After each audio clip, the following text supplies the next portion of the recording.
All right, let's play some scales. I have good news. Every single scale you're going to learn from me this lesson has the same fingering. 1, 2, 3, 1, 2, 3, 4. On the piano, it'll look like that. 1, 2, 3, 1, 2, 3, 4. And every single scale is going to start on the same note, on C. We'll be using the circle of fifths to change each scale a little bit, and we'll be using our ears to find something called the tonic. But the fingering and where you start is going to stay exactly the same to make it super easy for your hand to learn these shapes. Let's get started. So starting on C, the first scale we're going to learn is all white keys, no black keys. And you're just going to play 1, 2, 3, 1, 2, 3, 4. And then continue that pattern. 1, 2, 3.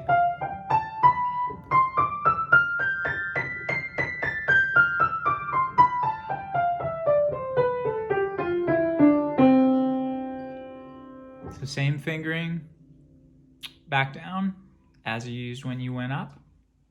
And what I want you to do as you play this is listen to how it sounds each time you approach and land on a C. Listen to how that sounds.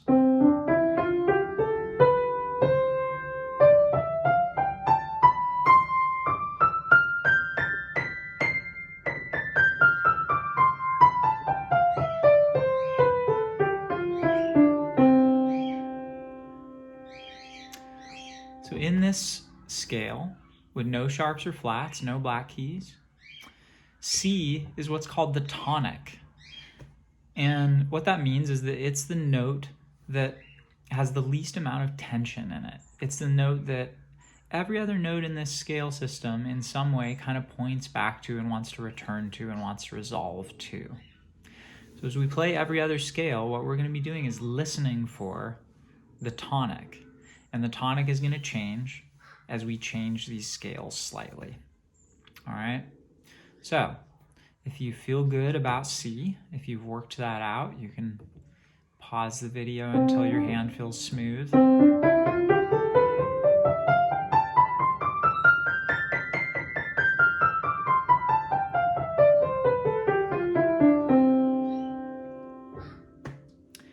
what we're going to do is go on to the next scale. And we're going to change one note, all right? We're going to replace all the B's with B flats. So look at your circle and find that B flat because we're going to be changing notes in order around the circle, all right?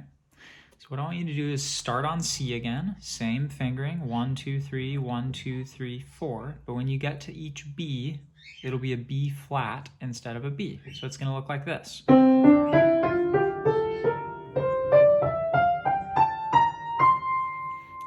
I want you to listen until you hear the sound that you heard before on the C, where you're approaching a note and it feels tense and then it kind of feels like it lands on a note. And I want you to see if you can find with your ear the new tonic, the note that now feels resolved in this system. We only changed one note, but it changed which note is going to feel resolved, all right?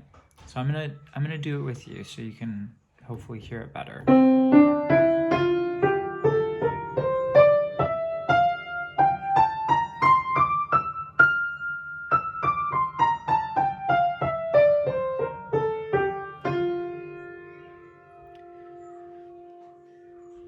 So just by changing that one note,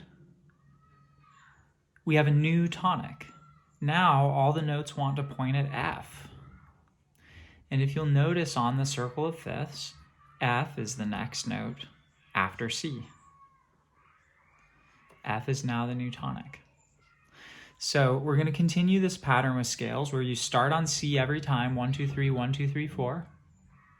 We're going to change one note at a time around the circle of fifths. And then you'll end the scale at the top and when you come back down on the new tonic. So your ear is you're giving your ear a chance to hear a melody that doesn't start on the tonic, but that reaches the tonic and ends on it. And by doing this, we're gonna get our ears really familiar with that sound, okay? So the next note we're gonna change is E flat. So now we're gonna have a B flat and an E flat. So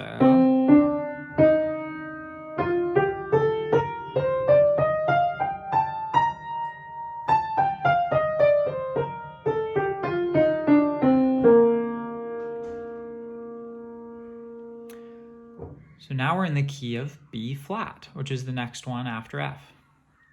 So you can sort of see that the tonic is kind of following one behind the note that we're changing. When we added a B flat, we ended up with a tonic of F. When we add an E flat, we ended up with a tonic of B flat.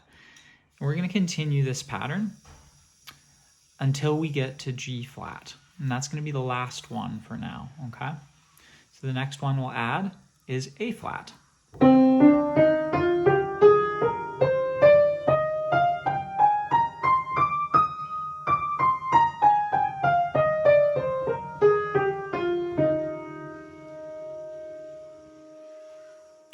Next we'll add D flat.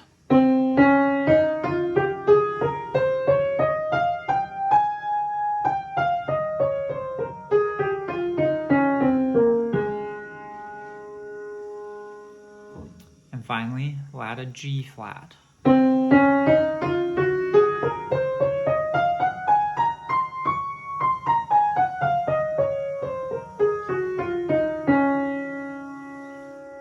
Okay? So, you've just played every single key on one side of the circle of fifths. So what I want you to do now is go practice these with your right hand, starting on C every time, but ending on the tonic, both up as you reach the top and as you come back down, until they're all smooth. They don't have to be fast, but what it should look like is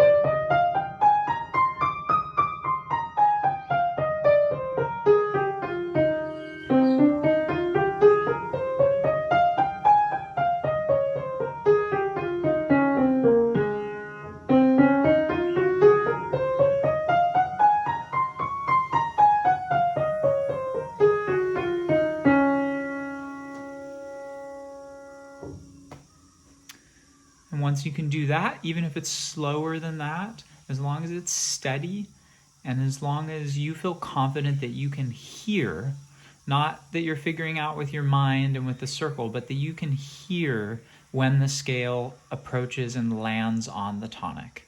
So what we're going to be doing with every single lesson is training our ear to hear these things. So they're not just intellectual concepts, they're things that we can actually hear when they happen in music, when we hear them in a pop song, or we hear another musician playing them, or we hear ourselves playing them. All right?